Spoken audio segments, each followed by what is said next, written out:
assunto agora é reforma ou estabelecimento de pastagens. Vamos falar mais da reforma, porque é um assunto muito abrangente. Ao escolher a forrageira, é importante ter informações da topografia do terreno, textura do solo, nível de fertilidade, investimento em adubos, corretivos, espécie e categoria animal, que vai pastejar, nível tecnológico da exploração. Você vê como é bastante extenso esse tema. Para falar dele aqui no nosso estúdio, nós convidamos o agrônomo e gerente comercial da Germipasto, Daniel Diraimo. Germipasto, que é uma tradicional parceira nossa, e o João Pedro Cuti Dias, que também é engenheiro agrônomo, participa dessa conversa. Daniel, muito obrigado. Eu que agradeço, Aidan, mais uma vez estar falando aqui, debatendo esse assunto, levando informação aos produtores. Nós temos imagens para apoiar essa apresentação de pasto degradado e temos imagens também de um gado leiteiro num pasto já bastante reformado. João Pedro. Boa tarde a todos vocês. Daniel, hoje dá para separar o mercado de sementes de forrageiras em dois grandes grupos. Um que é o agricultor que compra pensando em termos de fazer cobertura de solo, pensando na lavoura posterior. E outro é a própria pecuária como o alimento mais barato que tem para produzir carne e leite. Como é que você vê esses dois mercados? João, é bem isso. São bastante distintos, né?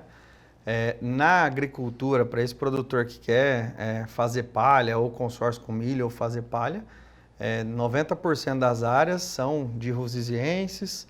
Ela pode ser usada também numa integração lavoura-pecuária, mas esse produtor tem buscado outras alternativas, umas brisantes, né, maior produção de raiz, de parte aérea, relação CN maior, né, durar mais tempo para se decompor. E o outro mercado, né, de pecuária, ele está mais restrito a, como você colocou, a produção para o animal pastejar. E aí, nesse mercado, do Rio Grande do Sul até o norte do Brasil, de leste a oeste, se destacam algumas cultivares, principalmente o marandu, né? A Braquiária brisanta cultivar marandu é a principal, é a mais comercializada, né? Reunindo essas características de adaptação, né?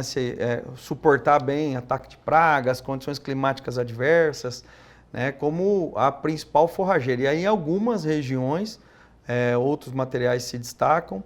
Dentre os pânicos, já pensando em áreas mais produtivas, ou como o Zaidan colocou, dependendo do nível de tecnologia, o Mombaça dentre os pânicos, a principal forrageira. A Embrapa deu uma contribuição muito grande, né, no lançamento de novas cultivares, os BRS, o principal é o Piatã, mas recentemente você tem destaque para o Paiaguás, substituindo a Decumbens em algumas regiões, onde você tem menos chuva, onde não tem ataque de cigarrinha, por exemplo. O Zuri é um material muito usado na região norte, onde usava-se muito Tanzânia, porém Tanzânia tem problema de fungos de parte aérea, né? Ele sofre bastante em regiões onde chove bastante e o clima é quente, né? Principalmente norte do Mato Grosso, Pará, Rondônia. O Tamani é outro material também que vem se destacando como oferta para equinos, ovinos, um pânico de porte baixo, e também tem entrado muito bem no consórcio com milho, nas áreas de integração lavoura-pecuária. Então, é um assunto bastante amplo.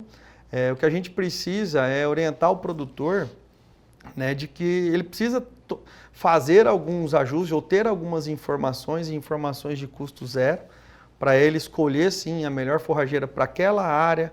E às vezes vizinho de cerca, né, a gente fala, né? O lindeiro, um vai usar um material, outro, em função não só, né, da característica do clima, mas qual é o objetivo daquele produtor, quanto ele está disposto a investir em relação à equipe, né, a parte de funcionário, mão de obra, as divisões, as cercas, como ele trata, né, a propriedade, e faz muita diferença. Para nós é muito comum, às vezes o produtor escolher a cultivar por moda, ou porque o vizinho usou, fulano usou, falou que é bom, e aí dentro de 1, 2 anos a área está degradada, e esse investimento não fecha a conta.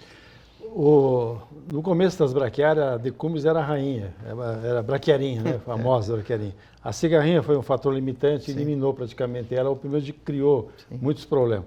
Hoje, se procura usar as características tão positivas da decumbens, a rusticidade, a qualidade da forragem, usar cruzando, fazendo híbridos com outras braquiárias, especialmente a brisanta, para poder transferir o que tem de resistência na brisanta para a qualidade da decumbens. Esses híbridos estão pegando no mercado?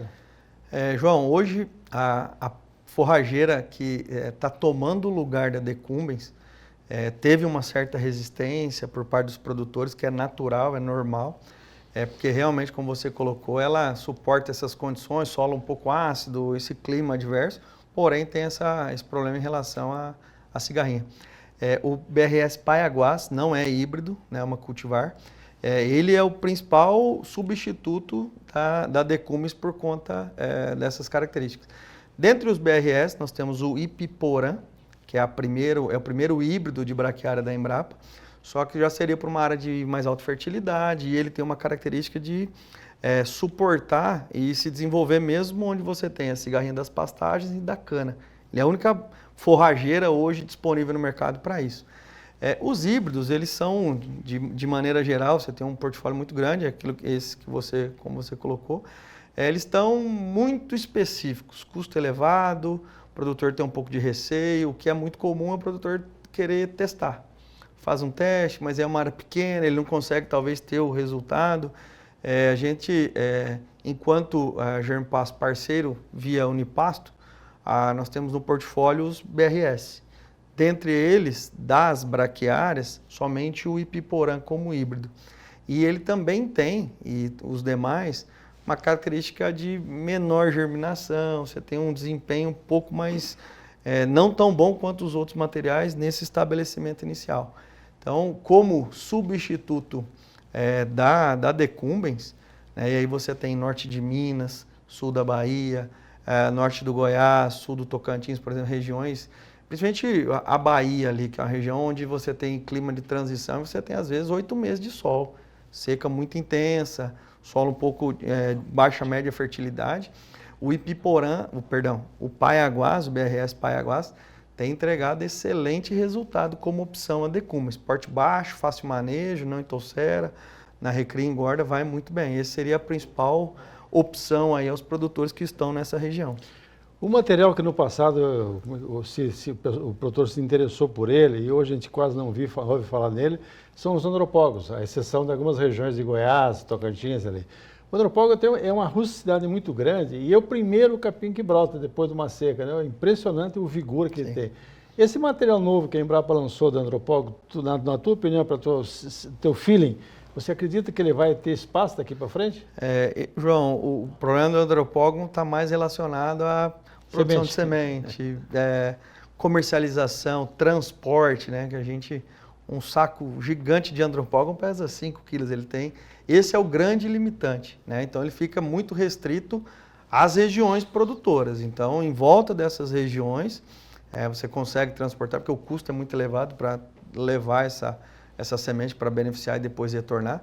Mas em termos de característica da planta, realmente esse material entrega mais do que o Planaltino, os que tinham no mercado. Então a Embrapa faz o trabalho, sim, né, de selecionar e disponibilizar o mercado, mas essa questão relacionada à semente, infelizmente, é a natureza. Não foi dominada. Não foi, acho bastante difícil. Daniel, a partir de agora, logo começa o plantio na safra de verão e o pasto entra nisso também, junto com soja, com milho, dependendo da região, tem a sua data a sua janela ideal.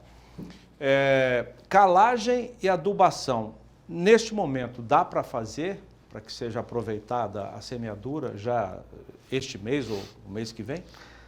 Dá, é óbvio que aquilo que você colocou, então fazer uma análise, entender se é necessário e quanto, como fazer. Então, o que a cadeira de agronomia fala, né? Você fazer a calagem pelo menos 90 dias antes da adubação e desde que você tenha água nesse período. Você precisa fazer com que o calcário reaja e ele vai reagir tendo água. Então, nesse momento, em algumas regiões aqui no Mato Grosso do Sul, não tem condição de fazer preparo de solo. Então, o produtor que está tentando, poucas regiões teve umidade suficiente para os tratores, né, os implementos fazer o trabalho, está muito seco. Tinha que ter sido feito um pouco antes. Na verdade, não teve condição porque não choveu. Então, é a partir de agora, nas primeiras chuvas, que vai conseguir, né, que a grade faça o serviço, o arado faça o serviço para poder incorporar esse calcário no solo. E depois da aplicação do calcário, aguardar pelo menos os 90 dias para ele reagir para conseguir fazer uma boa adubação. Ou seja, para essa safra, já o tempo, a janela ideal já até dá, Zaidan, porque às vezes você pode fazer um plantio lá para novembro, dezembro. Não tem problema. Hoje a janela de plantio de pecuária se estendeu. Se chover, né? Se chover. E geralmente agora, né, fazer um plantio mais cedo é bastante arriscado. Tem pouca umidade no solo, o clima está irregular, né? Geralmente esses dias de sol muito intenso prejudica bastante. Então é importante o produtor fazer o plantio já numa condição mais tranquila. E outra, cada vez mais a gente observa o pecuarista fazendo o pasto safrinha ou fazendo um plantio mais tardio, até fevereiro, por exemplo, porque aquele pasto formado mais tarde, aqui no Centro-Oeste, ele não produz semente naquele ano, o que é importante para ele manter qualidade no período de inverno. Você falou em qualidade, no clima temperado sempre tem gramíneas e leguminosas. O que trava o fato de não ter leguminosas no nosso pasto? Você lançou já estilosantes, avançou um pouco, alguns outros materiais, calopogone, por exemplo, que é uma leguminosa que eu tenho lá em casa e é impressionante a persistência dela. E o gado, quase na época das águas, ele deixa meio de lado, mas na época da seca ele rapa o chão para comer. A leguminosa não vai ter espaço daqui para frente? João, realmente o estilosantes foi talvez a leguminosa mais comercializada amplamente aí na pecuária. Quais são as limitações, né, do estilosantes? Mais restrito à areia e questão de frio, não pode ter frio. Mas o que eu entendo que mais limita o uso de qualquer que seja é o manejo. Você conseguir fazer duas espécies desenvolverem, ter boas condições, sobressaírem, é o grande gargalo, é a grande dificuldade. E aí você vai para as áreas, você tem também a questão das invasoras, que aí você tem que abrir mão e usar um herbicida, que aí acaba com as leguminosas. Então, esse manejo, o controle das invasoras é o que hoje limita. Bom, todo mundo fala que o pasto é uma cultura perene, mas então, teoricamente, a renovação seria muito, muito rara. Infelizmente, não é o que acontece. Manejo, e também a questão de olhar o pasto como uma cultura que merece receber nutrientes, que merece receber adubo, merece uma atenção maior e principalmente evitar o chamado rapadão. Perfeito, esse é o grande segredo. Respeitar a altura, né, de entrada e saída é determinante. Fazer a divisão, né, dividir o pasto, porque você consegue controlar melhor essa altura, consegue disponibilizar um capim de melhor forragem para os animais. Tanto que a base de pesquisa atual da Embrapa é mais relacionada a esses ajustes, a colher melhor o capim. E aí nós temos que lembrar também que, além da altura, nós temos um animal lá dentro do pasto que ele tem 4 patas e uma boca. Ele mais perde do que consome. Então, fazer esse ajuste é determinante. A adubação, trabalhar com investimentos em fertilidade, seria o último. Primeiro é ajustar o tamanho, fazer as divisões, colocar água, mineral, fazer com que quem está controlando, mesmo no olho, consiga identificar a altura de entrada e de saída, aumenta 25% a 30% o potencial de um pasto rapidamente. Depois que isso estiver ajustado, aí sim, melhorar a fertilidade e buscar a troca de forrageira, por exemplo. Daniel, vamos atualizar uma informação que você passou aqui, já tem mais de 15 dias. Estoque de semente no Brasil já para essa safra de verão. Como é que está? A gente falou, né, sobre a estiagem em algumas regiões prejudicou também a produção de semente e também nós tivemos algumas regiões aqui no MS, por exemplo, que sofreram com excesso de água. No final da colheita da soja prejudicou e o capim que é colhido do chão também foi prejudicado. Então, historicamente, a produção de semente ela está abaixo do que é esperado, a produtividade foi abaixo. E a gente tem uma certa o produtor ficou, talvez nos 2 últimos anos, postergou os investimentos em reforma de pastagem. Então, o que a gente observa é uma demanda reprimida, o que vai, voltando às chuvas, deve aumentar bastante a procura. E aí, se eu tenho menos semente do que eu esperado, é uma tendência de aumento de preço, né, ao longo dos próximos meses aí, Mas que é a corre o janela de risco de plantio. faltar semente? Vai dar algumas cultivares. Por exemplo, esses materiais BRS que tem menos oferta, pode acontecer. Marandu, piatã e um outro material que também tem muita demanda, que é o que a gente falou na agricultura rusiziense, por exemplo, esse sim não deve chegar até o final da safra, por conta do aumento expressivo de área de soja e a demanda por esse material. Então é importante o produtor se antecipar, adquirir e garantir o produto para, quando chegar, preparou o solo, ter a semente disponível.